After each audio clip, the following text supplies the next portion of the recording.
With the recent passing of David Lynch, objectively one of the greatest filmmakers to ever live, had people sharing what their favorite Lynch film was. I'm not going to be doing that. Instead, I want to talk about the strangest film in the Lynchography, and that is, of course, The Straight Story. The beauty about David Lynch's films was he was a master of surreal, dreamlike, and often unsettling aesthetics. His films blended elements of horror, noir, and melodrama with a distinctive visual style characterized by long, lingering shots, stark lighting contrasts, and almost painterly compositions. Most of his films are not interested in telling stories for normal goofballs, and more about creating experiences, often more concerned with evoking feelings and questions that provide no clear answers. The Straight Story had none of that, which makes it at best sketchy as hell. In a gang of circus freaks, it sticks out like peak Selma Hayek. What the hell is she doing there? Oh my god, they're going to eat her alive! The Straight Story is one of the most anti-Lynch films ever made,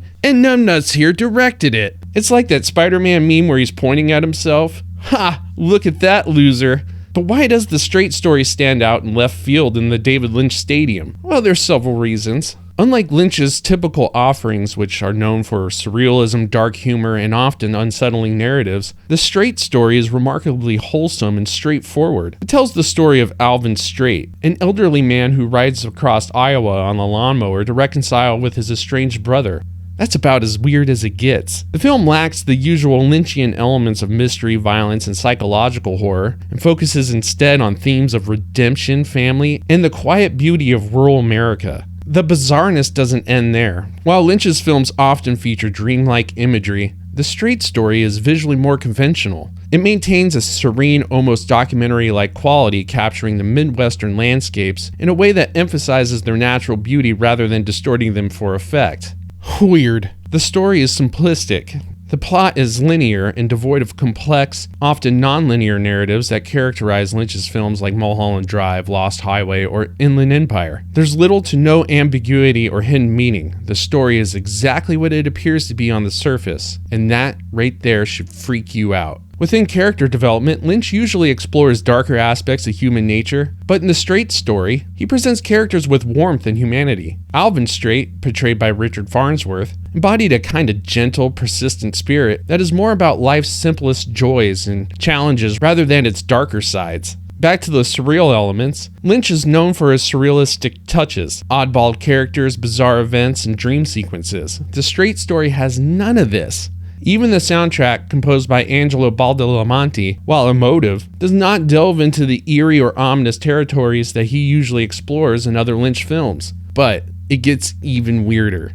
Most of Lynch's films are rated R due to their content. The Straight Story is rated G, and G stands for Grandma Approved. And it's the only movie Grandma has ever approved of David Lynch's. What are we supposed to make of that? Grandma's not supposed to like a David Lynch movie, yet here he is making one. This is getting even too macabre for me. The Straight Story was inspired by a true story, which might explain why it's more grounded in its approach. But it gets even weirder because it was distributed by Disney, which even has more influence to its accessible, less experimental nature compared to Lynch's other independent projects. Ooh. You're not creeped out enough yet? The Straight Story follows strictly to the hero's journey. It is mapped onto the traditional structure outlined by Joseph Campbell. Here's how the Straight Story aligns with the normie narrative framework. The ordinary world, Alvin Straight's life, at the beginning of the film, is an elderly man living in Iowa. He's a simple man living a simple life, doing simple shit, like falling on the floor for being too old. He's living with his daughter, who's both dealing with mental and physical ailments and personal grief. But he has a call to adventure, his brother's illness. Alvin learns that his estranged brother Lyle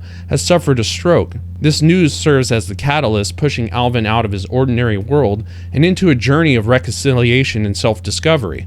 At first, there is a refusal of the call, not exactly by Alvin refusing to go on this journey, but there is initial resistance. Alvin has no means to travel this distance to see his brother.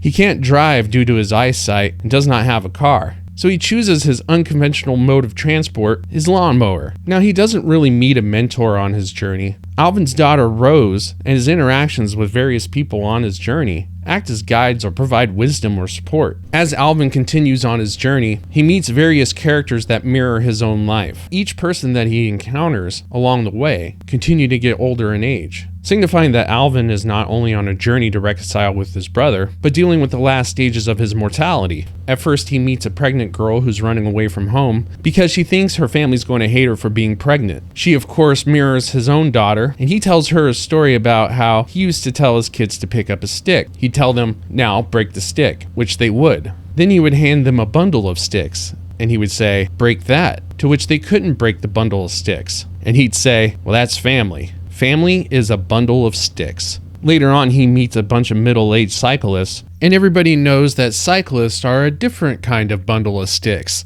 Further down the story, he stays at a house where the man seems freshly retired. In town, he grabs a beer with a man similar of age, and they swap war stories. The person he shares a moment with right before he meets his brother is a priest in the middle of a cemetery, signifying his death. Ultimately, he makes it to his brother, where he's guided along by a bigger tractor and a man whose face we don't really see, but you get the sense that it's someone like St. Peter or Karen, ushering his soul through the river Styx, or in this case, a dirt road. Alvin's heaven is finally making it to his brother, sharing a moment where they stare up into the night sky and gaze at the infinite amount of stars above them. And his choice to use an old lawnmower is a nod to his past and personal resilience. He crosses the threshold on his John Deere lawnmower, crossing into the unknown, both literally and metaphorically. This act signifies his commitment to the adventure ahead. Alvin encounters various characters who test his resolve, patience, and offer him kindness or insight. Each one of these interactions aid Alvin in his journey. He approaches the inmost cave, which some would say the barn that saves him from the rain. As Alvin travels, he faces physical challenges due to his age and his health, but also emotional ones as he reflects on his life, his family, and his relationship with his brother. He has to overcome obstacles. The biggest physical ones are obviously there: terrain to conquer, weather to deal with, breakdowns and accidents. Perhaps the biggest ordeal is not the one of the physical journey, but the emotional journey, confronting his past mistakes and the psychological trauma of committing friendly fire in World War II, his family history, and the fear of rejection by his brother. His reward comes in the form of reuniting with his brother Lyle. This moment is symbolized by the healing of old wounds and emotional payoff of his journey. The straight story uses this journey not for traditional heroics, but to explore themes of aging, family, and human connection, making Alvin's journey a deeply human narrative within the hero's journey structure. The straight story is freakish. The most horrific part of the straight story comes in the middle of the movie when a middle-aged man asks Alvin, "What is the worst part about getting old?" And Alvin answers, "The worst part about getting old is remembering when you were young." That's terrifying stuff. Scariest thing Lynch has ever put on film. The Straight Story is a whack job of a movie because it strips away Lynch's usual dense layers of surrealism and psychological complexity, presenting instead a narrative about human connection, perseverance, and simplicity, all wrapped in a gentle, almost nostalgic package. This contrast with Lynch's typical style makes it one of the strangest, if not the most out-to-lunch Lynch film ever created. The Straight Story tells a straight story, and that's why within the world of Lynch, it's got a couple of screws loose. In all honesty though, The Straight Story is a great film, and I highly suggest it to anybody who hasn't seen it. What seems like a simplistic and very linear story, Lynch manages to add a fantastic amount of depth to this film. It is a slice of Americana and a window into what people call flyover country, but what others say is the real America. David Lynch was a visionary director, surreal in his landscapes, weird characters, and he's forever altered cinema. He's not only entertained, but he's provoked thought, challenged the normies, and invited viewers into the depths of the human experience. Lynch's work is now immortal, will continue to inspire filmmakers and artists. And what's interesting is that the roads that David Lynch's narratives have went down, much like the roads of The Straight Story, lead us on journeys of introspection and wonder. David Lynch's films will continue to encourage us to look a little closer, listen a little harder, and appreciate the art of the unexpected. His work will linger in our collective conscious and subconscious, And that's a testament of the power of creativity unbound by convention. Well, except for the straight story. May you rest in peace, you absolute legend. Do yourself a favor, smash the like button, hit subscribe, and turn on the notification bell for more of my award-winning personality to fix your day. Not that I care about it or anything, but I got you. I'm out of here. Today's number is 7.